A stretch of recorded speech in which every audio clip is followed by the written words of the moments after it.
کہاں سے ہے بھائی؟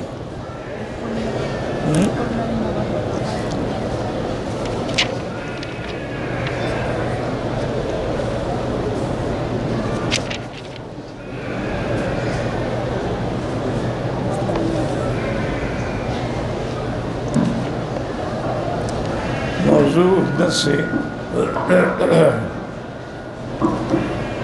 فی قصۃ معراج النبی صلی اللہ علیہ وسلم والرد علی الکفار والمشرکین، سورۃ الاسراء، تفسیر ابن کثیر۔ الحمدللہ رب العالمین، والصلاة والسلام علی اشرف الانبیاء وسید المرسلین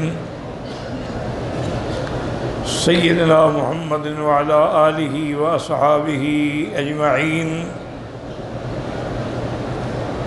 اعوذ باللہ من الشیطان الرجیم، بسم اللہ الرحمن الرحیم۔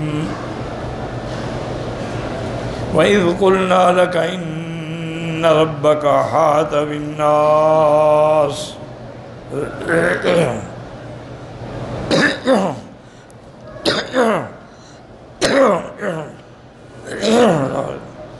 وَمَا جَعَلْنَا الرُّؤْيَا الَّتِي أَرَيْنَاكَ إِلَّا فِتْنَةً لِلنَّاسِ وَالشَّجَرَةَ الْمَلْعُونَةَ فِي الْقُرْآنِ وَنُخَوِّفُهُمْ فَمَا يَزِيدُهُمْ إِلَّا طُغْيَانًا كَبِيرًا۔ قال المؤلف والمفسر رحمه الله تعالى أدام النفع بعلومه وعلومكم في الدارين آمين، إلى أن قال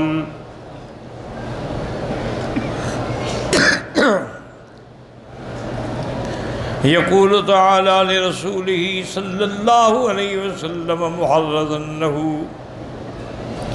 على إبلاغ رسالته ومخبرا له بأنه قد أسمه من الناس،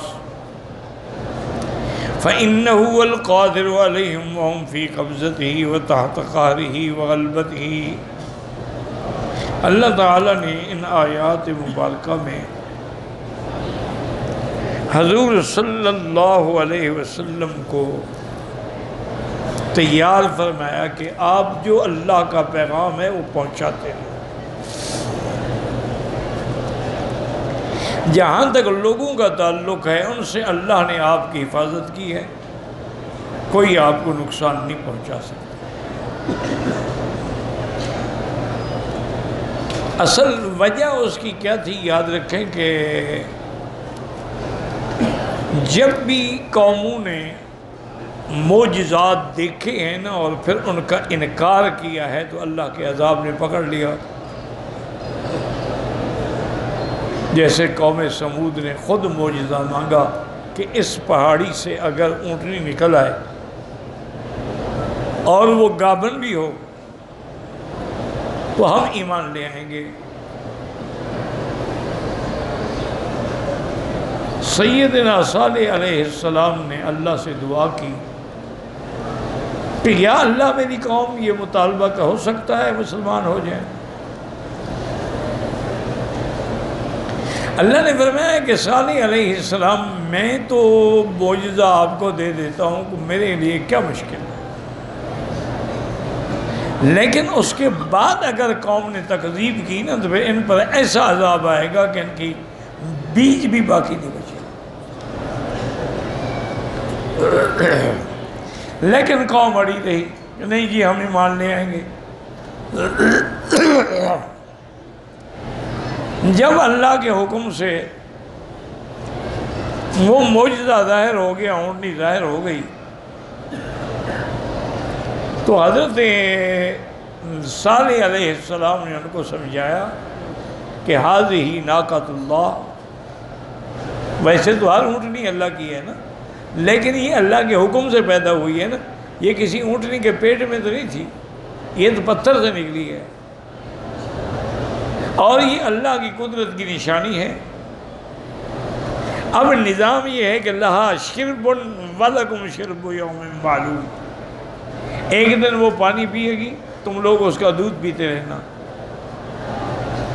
اور ایک دن تم پانی پیتے رہنا، وہ پانی پینے کے لیے نہیں آئے گی۔ اور دوسری بات یہ سمجھائی کہ یہ اللہ کی طرف سے ایک نشانی ہے، آیا ہے، قدرت کا کمال ہے۔ وَلَا تَمَسُّوهَا بِسُوءٍ، اس کو چھیڑنا نہیں، اس کو نقصان نہیں پہنچانا۔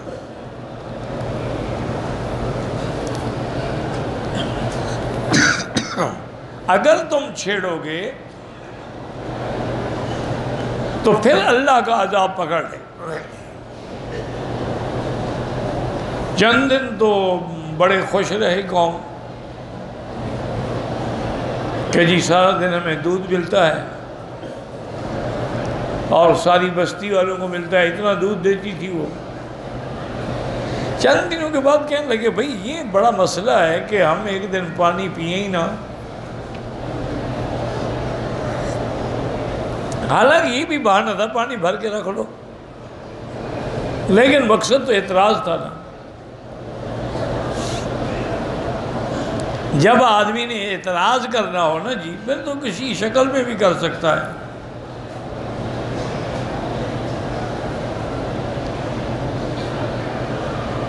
تو انہوں نے ایک دن پھر مشورہ کیا، انہوں نے کہا بھی ہم اس اونٹنی سے تنگ آ گئے ہیں کہ یہ ہمارے گھاس بھی کھا جاتی ہے، اور ایک دن پورے اس ہمارے کنویں کا چشمے کا پانی سارا پی جاتی ہے۔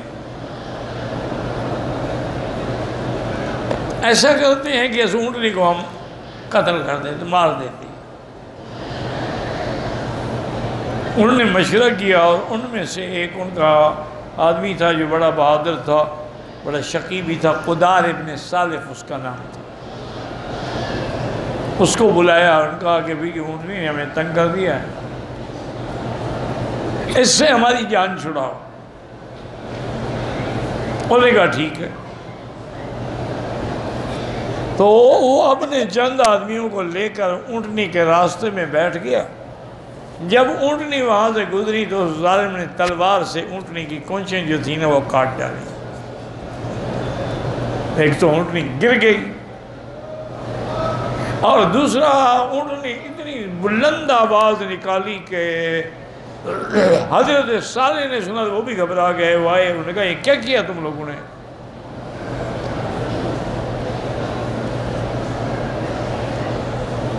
اور ساتھ میں حضرت صالح علیہ السلام نے ان کو یہ بھی بتا دیا کہ میں نے تم سے کہا تھا کہ لا تمسوها بسوء، اس کو کوئی نقصان نہ پہنچانا، لیکن تم لوگوں نے کفر کیا، ظلم کیا۔ اب تمتعوا فی دارکم ثلاثۃ ایام، 3 دن کی تمہیں مہلت ہے، یہ اللہ کا وعدہ ہے، 3 دن کے بعد عذاب آ جائے۔ اسی طرح میرے آقا نے رحمت دو عالم نے صلی اللہ علیہ وسلم نے حضرت علی رضی اللہ عنہ کو فرمایا تھا کہ علی دنیا میں سب سے بڑے شقی اور بدبخت جو ہیں وہ 2 آدمی ہیں۔ ایک تو بدبخت وہ ہے جس نے حضرت صالح علیہ السلام کی اونٹنی کو قتل کیا تھا، قدار ابن صالح، اشقل قوم، اپنی قوم کا سب سے بڑا بدبخت۔ اور دوسرا بدبخت وہ ہوگا جو تمہیں قتل کرے گا، وہ بھی دنیا کا شقی ہو۔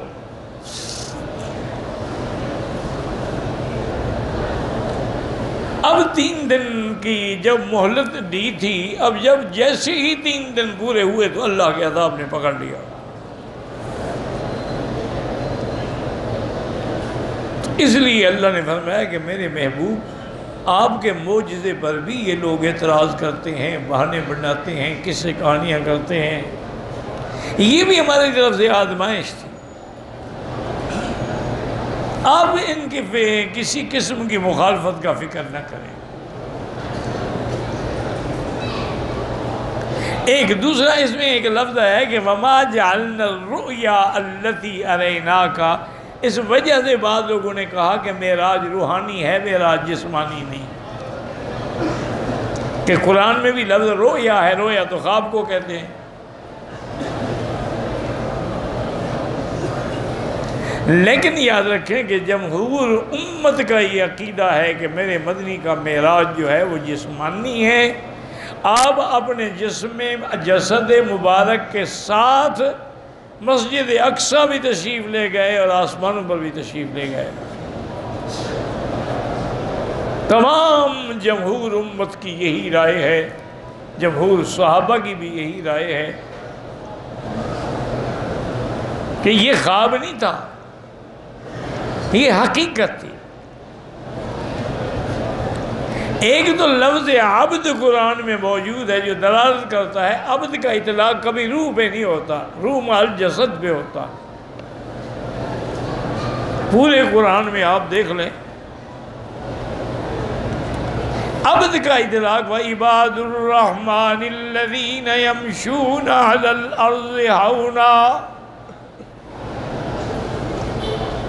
اور حضرت عیسیٰ علیہ السلام نے مہد میں فرمایا انی عبد اللہ، اور میرے مدنی جب صبح کی نماز پڑھا رہے تھے وَأَنَّهُ لَمَّا قَامَ عَبْدُ اللَّهِ،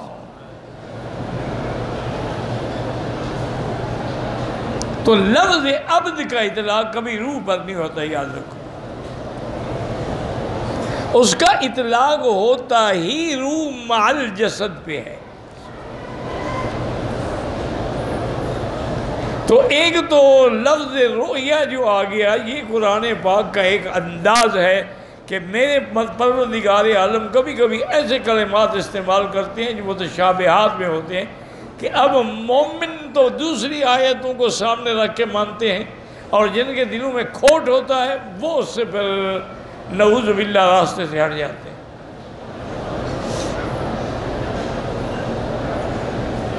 تو یہاں جو لفظ رویا ہے یاد رکھو اس سے مراد بھی رویا عین ہے، رویا نوم نہیں، رویا یعنی آنکھوں سے ہم نے آپ کو دکھایا۔ حضور پاک نے جنت دیکھی، جہنم دیکھی، آسمانوں پہ گئے، انبیاء سے ملے، نمازیں فرض ہوئیں، تو یہ سارا روحانی مسئلہ نہیں تھا، یہ باقاعدہ جسم بھی ساتھ ہے، جسمانی مسئلہ ہے۔ اور دوسرا قرآن میں آ گیا کہ کافروں کو جہنم میں کیا ملے گا؟ شجرۃ الزقوم، طعام الاسیم۔ شجرۃ الزقوم کو کہتے ہیں تھوہر کا درخت، جس کے بڑے ہی کانٹے ہوتے ہیں اور ایسا وہ کانٹے دار بھی اور کڑوا ہوتا ہے کہ جانور بھی نہیں کھاتے۔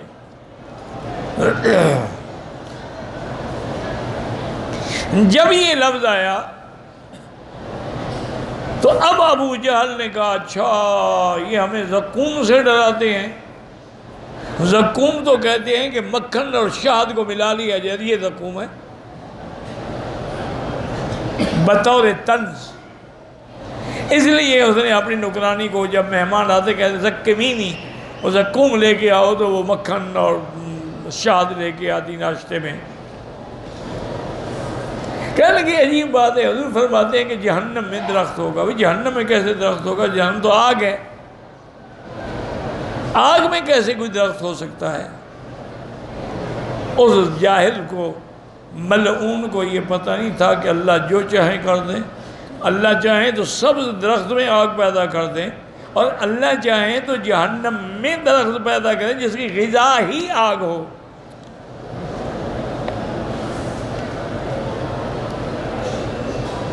اس لیے اللہ تبارک و تعالی نے ان آیات مبارکہ میں ان دو چیزوں کا ذکر فرمایا ہے،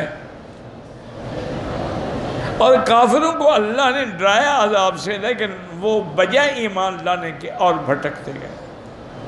اس لیے ابو مفسر رحمۃ اللہ علیہ فرماتے ہیں اللہ نے فرمایا کہ میرے محبوب ہم آپ کی حفاظت فرمائیں گے، اور اس پہ اللہ قادر ہیں، چونکہ ساری مخلوق اس کے قبضے میں ہے، اس کے قہر کے تابع، اس کے غلبے کے تابع ہے۔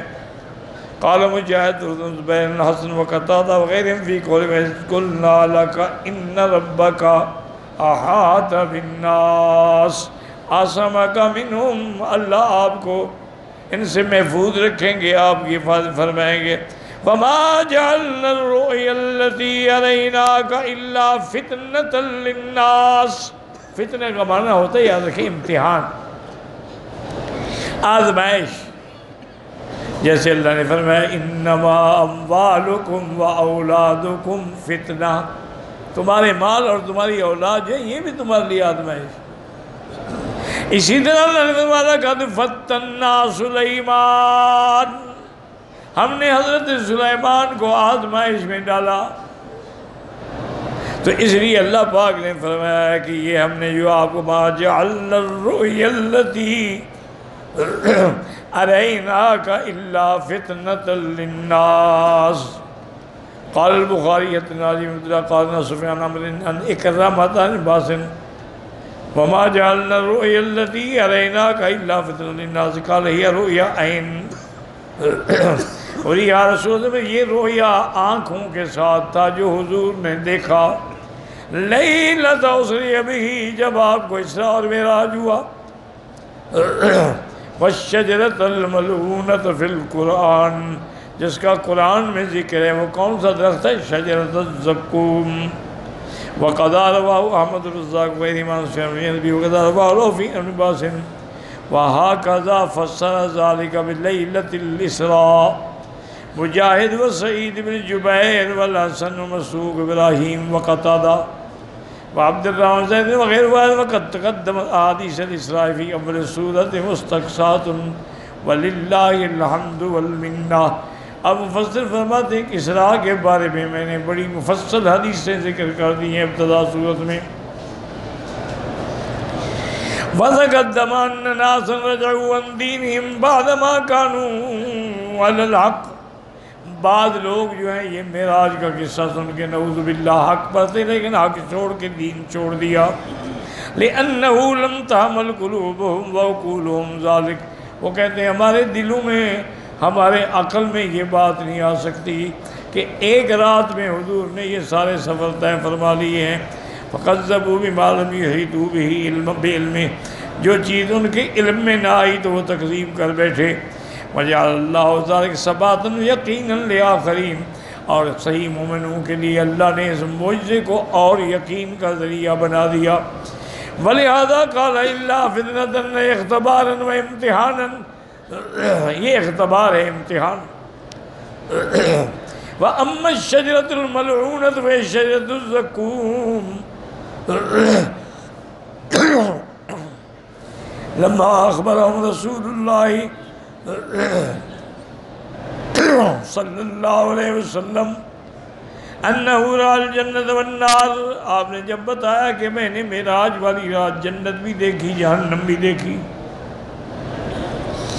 ورأى شجرۃ الزقوم، اور میں نے یہ بھی دیکھا کہ اس میں وہ شجرۃ الزقوم کا درخت ہے۔ فَكَذَّبُوا بِذَلِكَ حَتَّى قَالَ أَبُو جَهْلٍ عَلَيْهِ لَعَائِنُ اللَّهِ هَاتُوا لَنَا تَمْرًا وَزَبَدًا، ابو جہل نے نعوذ باللہ مذاق بنا رکھی کہ مکھن لے آؤ، کھجور لے آؤ، ایک ادھر سے ملا کے کھاؤ، یہی زقوم ہے۔ وَجَاءَ قَالَ يَأْكُلُ مِنْ هَذَا بِهَذَا وَيَأْكُلُ زَقُومَ وَالنَّارُ زُقُومَ غَيْرُهَا، کہ یہی زقوم ہے اور تو کوئی نہیں۔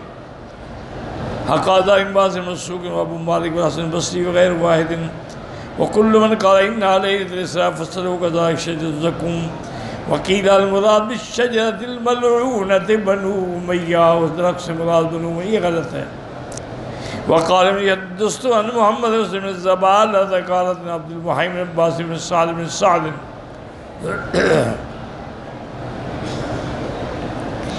حدثني أبي عن جدي قال رسول بني فلان ينزفون على منبر النزو والقرود، کہ حضور نے دیکھا کہ بعض لوگ آپ کے منبر پہ ایسے جیسے بندر ٹاپتا ناچتا ہے ایسے ہیں، فساد آپ کو یہ بات بڑی بری لگی۔ فلما استجمع ضاحكا حتى مات، اس کے بعد پھر حضور کبھی مسکرائے بھی نہیں اس غم کی وجہ سے۔ قال وانزل اللہ فی ذلک جان رؤیتی الا فتنۃ ضعیف جدا، یہ بھی بالکل روایت ضعیف ہے۔ فإن محمد بن زبالہ متروک، اس میں جو راوی ہے نا محمد بن الحسن بن زبالہ یہ متروک ہے۔ والشیخ هو ضعیف بالکل، اس کا جو استاد ہے وہ بھی بالکل ضعیف ہے۔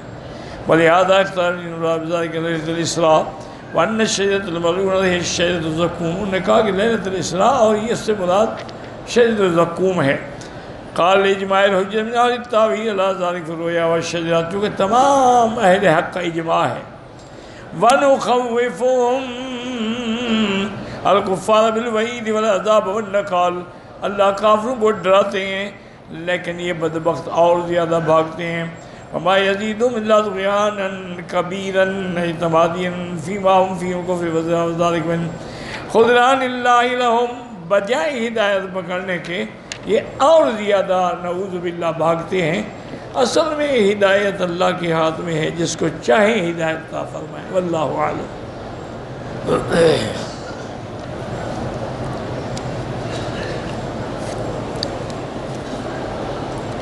اللہ